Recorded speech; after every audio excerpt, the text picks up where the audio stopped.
Hi guys, I hope you're all well. Welcome back to my channel and another video. Now, as you may know, I've been really enjoying painting and experimenting with granulating watercolours recently, especially since buying two of Schmincke's super granulation sets. So I've decided to put together a granulating watercolours palette, where I can have both super granulating colours and some of my regular granulating colours all together in one place. And I'm going to set that up today. I'll also be using the palette to paint this little crocodile I study in my sketchbook, so make sure you watch till the end if you want to see that. And I hope you enjoy the video. As always, I'll put links to all the art supplies I'm using in the description box, as well as a link to the reference photo from Pixabay. So without further ado, let's get started. The palette that I'm going to use is a metal palette that originally had in it the first set of 12 full pan Schmincke watercolours I bought, but they've been largely used now, so I'm repurposing it for this new collection. The half pans I also already had. I also didn't want to go out and spend a lot more money buying any of the other Schmincke super granulation sets available, and like I said, I do want to include some granulating colours that I already have. But I did order a few single watercolour tubes so I could experiment with mixing my own. So let's open up this little parcel to see what I got. So this is Mahogany Brown, another granulating watercolour from Schmincke containing PBR 33. It's extremely light fast and opaque and is found in combination with Ultramarine Blue PB 29 in Schmincke's Deep Sea Violet, and in combination with PV16 Manganese Violet in Schmincke's Galaxy Pink, which are both colours I really like the look of when I was researching the formulations of the other super granulation watercolours. So I'm going to try and mix these myself. A lot of the super granulation watercolours also contained Mars Brown PBR 6, which I'm going to add to my wish list, but I haven't bought yet. I have also got a few other supplies in here that aren't for my palette today and are all about either painting in, lifting out or resisting paint to create white whiskers on my animal portraits, and they might be the subject of another video, so I'll just give them a quick mention. So we have a bottle of Daler Rowney FW White Acrylic Ink, a small eradicator brush, and a single white Neocolor 1 wax crayon from Caran d'Ache. Anyway, back to the paints, and here we have two more of Schmincke's granulating watercolours in tubes. First we have Potter's Pink, pigment PR233, which is an extremely granulating dusky pink that is used again with ultramarine blue to create Galaxy Violet, and in combination with the green pigment PG50 to create Glacier Green. Lastly, we have Mars Black pigment PBK11, which is used in combination with a variety of different pigments in Schmincke's super granulation paints and produces some really exciting colours. So, along with the three new watercolours and the two super granulation sets, I'm also going to add to the palette a few of my existing colours. Daniel Smith's Buff Titanium is the first of these, which was actually suggested to me by one of you in the comments section of a previous video. Buff Titanium is an opaque granulating colour, and I've learned can create some really lovely effects when mixed with other granulating colours, so I'm really excited to try this out, so thanks for the tip. I'm also going to include Daniel Smith's Moonglow, which I already have in my current watercolour palette, so there's not that much left now. This appears as a deep dark violet in its mass tone, but separates and granulates out beautifully when you add water. It contains three pigments, PG18 Viridian Grey, PB29 Ultramarine Blue, and PR177 Anthraquinoid Red. It's really fun to paint with, but I think there's been a bit of concern over the light fastness, so that might be something to bear in mind or just to be aware of.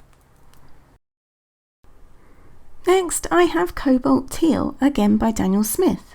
I've chosen this as it contains pigment PG50, which is another pigment that is used in quite a few of the Schmincke super granulation colours. I think Schmincke's version of PG50, if you're interested, is called Cobalt Turquoise. But even on its own, it's a really beautiful granulating colour, so it'll fit really well into this palette.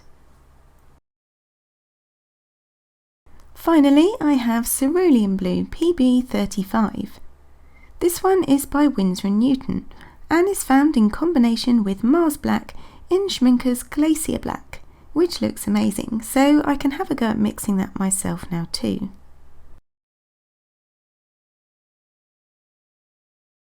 So now I've gone through all the watercolours, it's time for the fun bit of filling the pans. When doing this, I tend to just squeeze the tubes into the corners to try and avoid any bubbles or cracking as they dry. But you can also mix them more carefully with a cocktail stick if you prefer, before leaving them out to dry naturally. There is one more colour I decided to add, but that's already filled and dry, so I'll tell you about that when I'm making the swatch card that'll go inside the tin.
With the pans filled, the watercolours need to be left to dry. I usually prop the tin open using my kneaded eraser so no dust can get in. It usually takes 2 to 3 days for the pans to dry completely, but it depends on the paints and on the environment. And before I start, I also put a drop of water on each pan to reactivate the dried paint. The swatch card, as you'll see, is bigger than the tin, but I'll cut it to size once it's dry. It just makes it easier to paint on. As well as the paint name or colour, I also like to include pigment information on the card for reference, making sure to use a waterproof black pen. The black lines drawn down each side help to show the transparency or opacity of each watercolour. I mentioned earlier that I was going to add another colour to the palette before I swatched out the colours. So you'll see that I've added Daniel Smith's French Ultramarine Blue, PB29, on the right hand side. Ultramarine Blue is a granulating colour that is used a lot in the super granulation formulations, so I'm sure it'll come in very useful in this palette. Swatch cards like this are really helpful, but I did find it quite hard to show the full effect of the granulation on such a small area. I also didn't want the colours to run into each other, so painted alternate swatches, allowing each swatch to dry before going back and painting the one next to it.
I'm really pleased with how the palette and all the watercolours look together, and I've still got a bit of space left if I want to add to it in the future.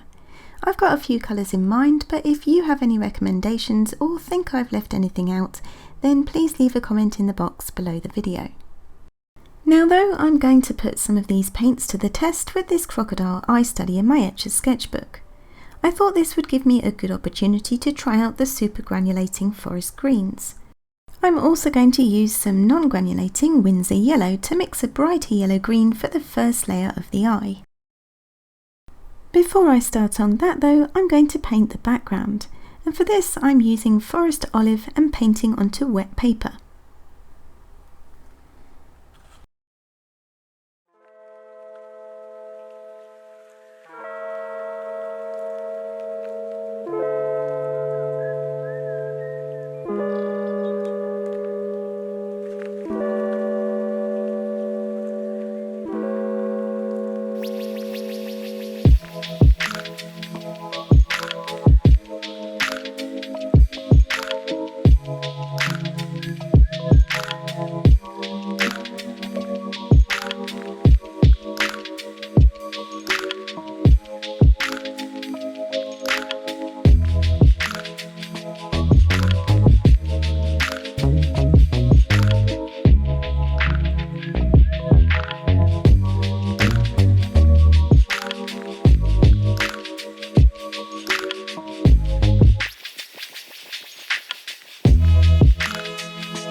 Once the first layer on the background and the eye were dry, I turned my attention to the skin around the eye.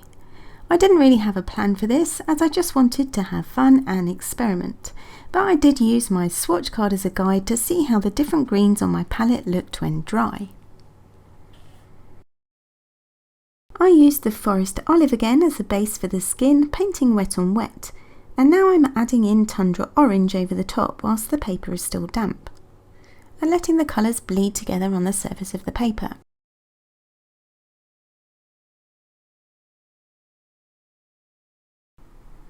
In the darker area at the top here, I added forest green, and the paper is still damp.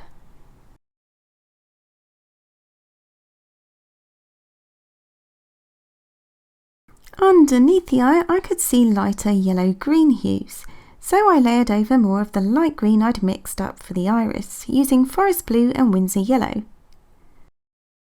And I dropped in a bit of tundra orange for good measure. Tundra orange is definitely one of my favourite colours in the palette, and being transparent layers really well too.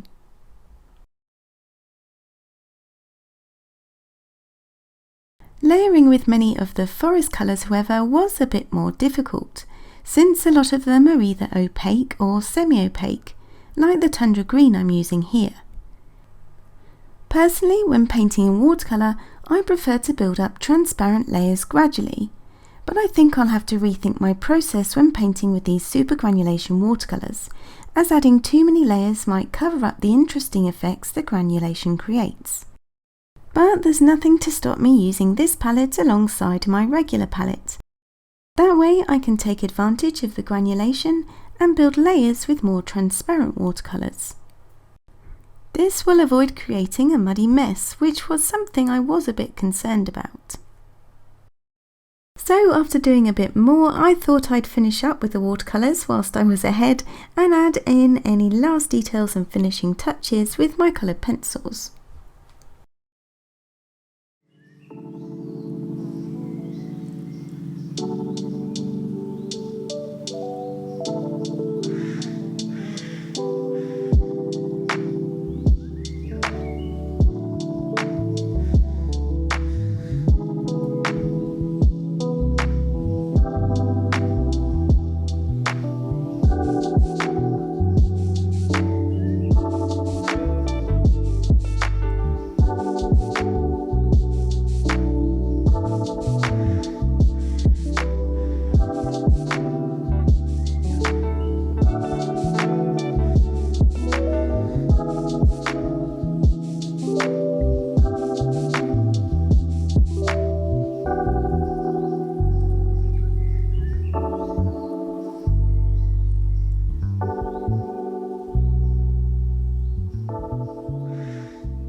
So I might have got a bit carried away with the coloured pencils, but I had so much fun with this eye study and time just vanished.